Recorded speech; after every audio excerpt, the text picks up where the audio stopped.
दोस्तों, आज हम बात करते हैं चंद्रमा के बारे में।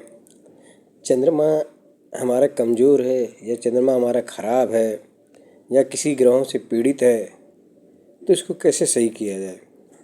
इसके लिए चंद्रमा का जो लोगों ने उपाय बताया है कि दूध का दान करना या चांदी का सिक्का अपनी जेब में रखना, इन बातों से कभी चंद्रमा नहीं सही होता है। एक बात बताइए, आप किसी के चोरी करके आते तो आपको डर लगता है, आप कमज़ोर हो जाते हैं, क्योंकि सामने वाले से आपको डर लगता है उस समय कि हम इसके ऐसे चोरी करके आप पकड़वा ना दें। तो क्या आपकी कोई वस्तु हम दान कर दें तो आप मजबूत हो जाओगे? एक बात बताइए, आप मजबूत हो जाओगे? नहीं होगा ना। या आपकी कोई चीज़ हम जेब में रख लें तो क्या आप मजबूत हो जाओगे? या आपकी कोई चीज़ दान करके चले आए, आप सही हो जाओगे ना। ये तो सब चीज़ें कहने की बात है, इससे कभी चंद्रमा सही हो। चंद्रमा का असली उपाय जो है वो मैं आपको अगले वीडियो में बताऊंगा, लेकिन फ़िलहाल मैं आपको इसलिए सावधान कर रहा हूँ कि किसी के भी बताए पे बिना कुंडली दिखाए कभी किसी का कोई उपाय नहीं करना चाहिए। क्यों? इसके पीछे कारण है। हो सकता है आपका चंद्रमा खाली पीड़ित होगा तो उसका उपाय अलग होता है, कमज़ोर होगा तो उसका उपाय अलग होता है, ठीक है ना।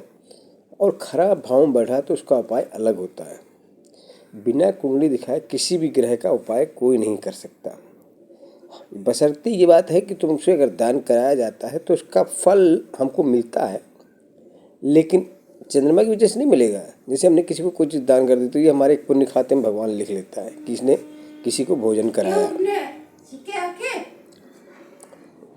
और इन्हीं बातों को सोच समझ के करना चाहिए। मेरे हिसाब से कभी भी कोई चीज़ का दान बिना कुंडली दिखाए नहीं करना चाहिए। मैं तो यहाँ तक ये भी जानता हूँ कि मस्तक रेखा देखने से आदमी भाग्य तो बता सकता है, उसके विषय में बता सकता है, उसके रंग रूप में बता सकता है, उसके पूरे परिवार खानदान के बारे में बता सकता है, हाथ देखकर सब कुछ बता सकता है।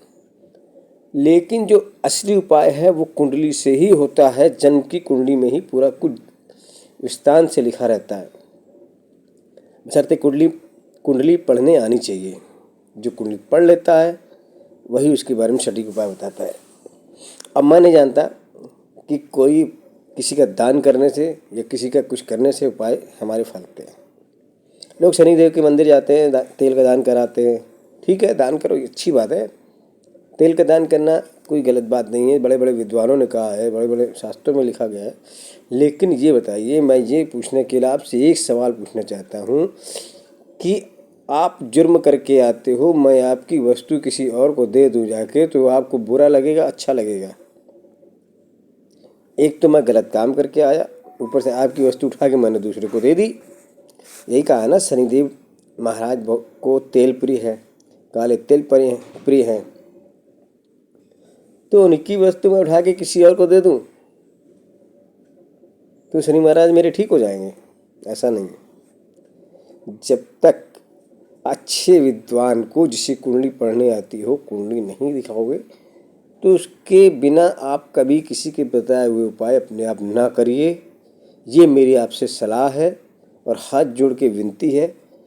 क्योंकि पहली बात, आपको उपाय बताए जाते, आप करते हो, आपको फ़ायदा हुआ या नहीं हुआ ये तो मैं नहीं जानता।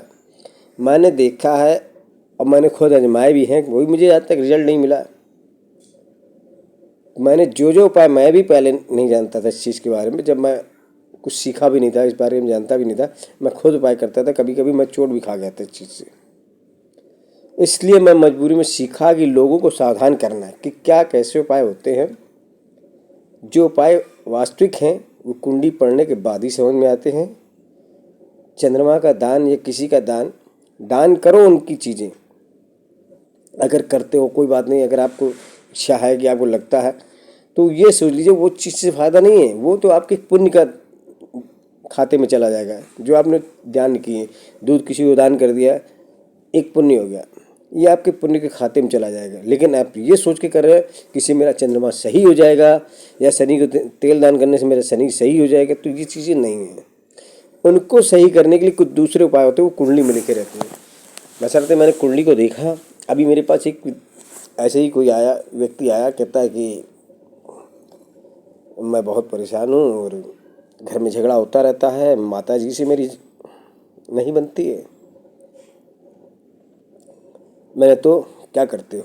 उसने मुझे बताया, मैं ये काम करता हूँ, भला मैं मंदिर भी रोज़ जाता हूँ, माता के मस्तक चरणों को स्पर्श करके जाता हूँ काम पे, और जो लोग बताते हैं हाथ जोड़ के मंदिर से जाया करो, तो वो भी करता हूँ, वो भी फायदा नहीं होता। मैंने कहा ठीक है, आपके घर में माँ है, उनसे आपकी पटती नहीं है? हाँ। मैंने कहा ये बताओ, जो घर में माँ है तुम उससे लड़ते हो, उसके पैर छू के जाते हो? कहता नहीं। मैंने कहा बाहर दिखावे के लिए तो उस दुर्गा मंदिर में जाते हो, पैर छूओगे, मैं नहीं कहता हूँ, बल्कि अच्छी बात है, लेकिन वो साक्षात माता जो घर में तुम्हारी बेटी, उनसे तुम लड़ रहे हो। हाँ, एक बात और बताऊँगा, चंद्रमा अगर खराब है तो माँ से अच्छे रिजल्ट नहीं होते। और कभी कभी ऐसा भी कुंडली में पाया गया कि माँ तुम्हें अच्छे फल नहीं देगी, चाहे तुम उसके लाख पैर छुओ, चाहे कुछ भी करो, लेकिन बशर्ते फिर भी माँ तो माँ ही होती है ना अच्छे फल दे कोई बात नहीं, तुम अपना कर्म करो, अपना धर्म निभाओ कि माँ है, इसने जन्म दिया है, 9 महीने पेट में रखा है, उसके पैर छू के जाने हैं। भले मुझे ना दे, भले धक्के दे, गाली दे, कोई बात नहीं, लेकिन मैं उनका आशीर्वाद लूँगा। तुम्हें मालूम है कि वो अच्छे रिजल्ट नहीं देगी, कोई बात नहीं, उनके छूने के बाद किसी मंदिर में छू लो, कोई दिक्कत नहीं है। तो ये चीज़ मैं कुल मिला के ये कहने जा रहा हूँ, बिना सोचे समझे, बिना कुंडली दिखाए कोई ऐसा उपाय ना करिए जिससे आपको बाद में पछताना पड़े। कुंडली दिखानी है, किसी अच्छे विशेषज्ञ को दिखाइए जो पूरी पढ़ लेता हो, जो आपके बारे में उसको ठीक करने का तरीका जानता हूँ। मैं तो ये कहता हूँ, जो सब जगह से हारा वो मेरे पास आए, अपनी कुंडली दिखाए, मैं उसको देखूंगा, अब बताऊंगा रास्ता, और फिर मुझे बताना क्या फ़ायदा हो रहा आपको। मैं कहता हूँ जब सबको दिखा के हार जाना है, कोई न बचा हो तुम्हारे पास ज्योतिष, तब मेरे पास आना, तब मैं बताऊंगा कि क्या रास्ता है। आज के इतना, अगली वीडियो में आपको इसके बारे में पूरा खुल के विस्तार से बताऊंगा कि मैंने क्यों ऐसा कहा। जय हिंद, जय भारत।